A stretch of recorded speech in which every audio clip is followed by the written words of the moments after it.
Sekarang kita masuk pada momen inersia. Momen inersia itu merupakan ukuran ketahanan suatu benda untuk berubah dalam suatu gerak rotasi. Momen inersia pada benda diskrit, dalam hal ini seperti partikel-partikel bermassa, dapat kita tentukan dengan persamaan I sama dengan sigma MI RI pangkat 2, di mana I-nya kita mulai dari 1, M ini telah merupakan massa partikel, dan R itu adalah jarak partikel ke sumbu putarnya. Agar lebih paham, silakan lihat gambar berikut. Jadi pada gambar ini merupakan ruang dua dimensi yang dimana terdapat 5 buah massa, yakni M1, M2, M3, M4, dan M5. Kelima massa ini memiliki massa yang sama, yakni sebesar M. Adapun posisi kelima massa ini, yakni untuk M1 dia berada pada koordinat minus 3,0, M2 pada koordinat 3,0, M3 pada koordinat 6,0, M4 pada titik koordinat 0,2, sedangkan M5 pada titik koordinat 0,-2.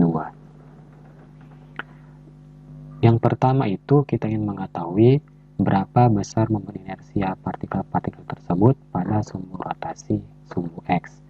Hal ini berarti bahwa kelima benda ini dia berputar terhadap sumbu X-nya. Jadi dia berputar pada arah sumbu X. Dapat kita lihat, maka momen inersia pada arah sumbu X itu dengan menggunakan persamaan ini diperoleh 0 tambah 0 tambah 0, M4 R4 kuadrat ditambah M5 R5 kuadrat. Di sini besar dari M1, M2, dan M3, R1, R2, R3 itu dia bernilai sama dengan 0. Kenapa? Karena jarak antara benda 1, benda 2, dan benda 3 terhadap sumbu X itu dia tidak memiliki jarak. Atau dengan kata lain, ketiga benda ini M1, M2, dan M3 tepat melekat pada sumbu putarnya. Oleh karena itu, dia memiliki jarak R1, R2, dan R3 sama dengan 0. Oleh karenanya, hasil perkalian massa ketiga benda itu dengan 0 pasti akan menghasilkan angka 0. Itulah kenapa ketiga bilangan ini bernilai sama dengan 0. Berbeda dengan M4 dan M5, dia memiliki jarak terhadap sumbu X, yakni sebesar 2 dan minus 2. Apabila 2 dan minus 2 ini kita substitusi ke persamaan ini, maka kita peroleh momen inersia partikel pada arah sumbu X itu sebesar 8M dengan satuan kilogram meter pangkat 2. Sekarang kita balik bagaimana apabila kita ingin mencari momen inersia partikel pada sumbu rotasi terletak pada sumbu Y. Maka dengan cara yang sama, berarti yang akan bernilai 0 itu adalah massa 4 dan massa 5. Kenapa? Karena dia tepat melekat pada arah sumbu Y. Tetapi M1, M2, dan M3 dia tidak 0. Kenapa? Karena dia memiliki jarak terhadap sumbu Y-nya. Oleh karena itu, dengan memasukkan jarak R1, R2, R3 terhadap sumbu Y, yakni sebesar minus 3 untuk benda 1, 3 untuk benda 2, dan 6 untuk massa 3, maka kita peroleh momen inersia pada arah sumbu Y itu yakni sebesar 54M kilogram meter pangkat 2.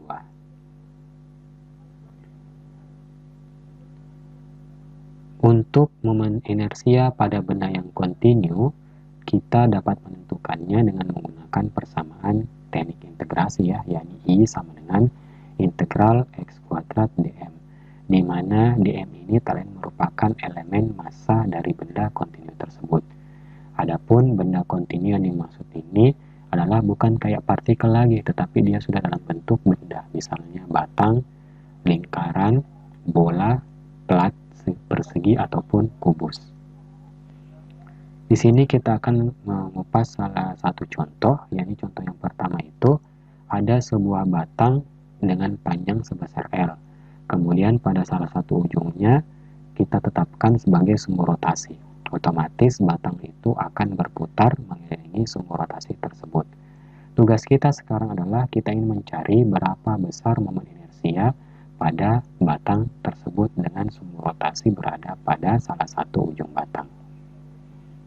Di sini kita dapat menggunakan persamaan integralnya ya, yakni I sama dengan integral X kuadrat dm, di mana dm ini kalian merupakan lambda dikalikan dengan dx, di mana dm merupakan elemen massa, dx merupakan elemen panjang dari benda tersebut, sedangkan lambda ini menyatakan massa persatuan panjang.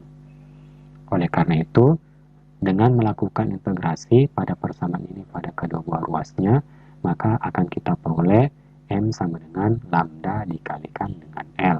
M itu adalah massa batang, L itu adalah panjang batang, dan lambda itu adalah massa persatuan panjang dari batang. Kemudian kita substitusi nilai dm ini ke persamaan berikut ini. Maka kita akan peroleh bentuk persamaan sebagai berikut.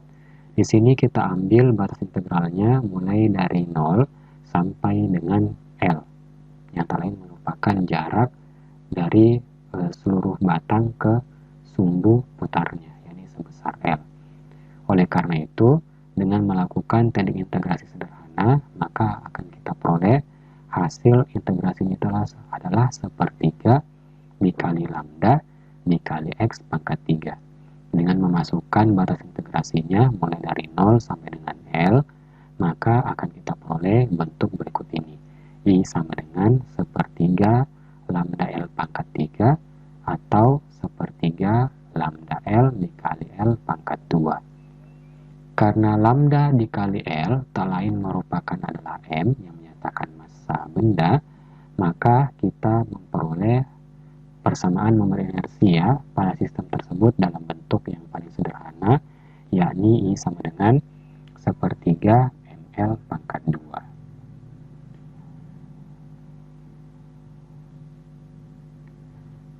Selanjutnya kita masuk pada contoh yang kedua.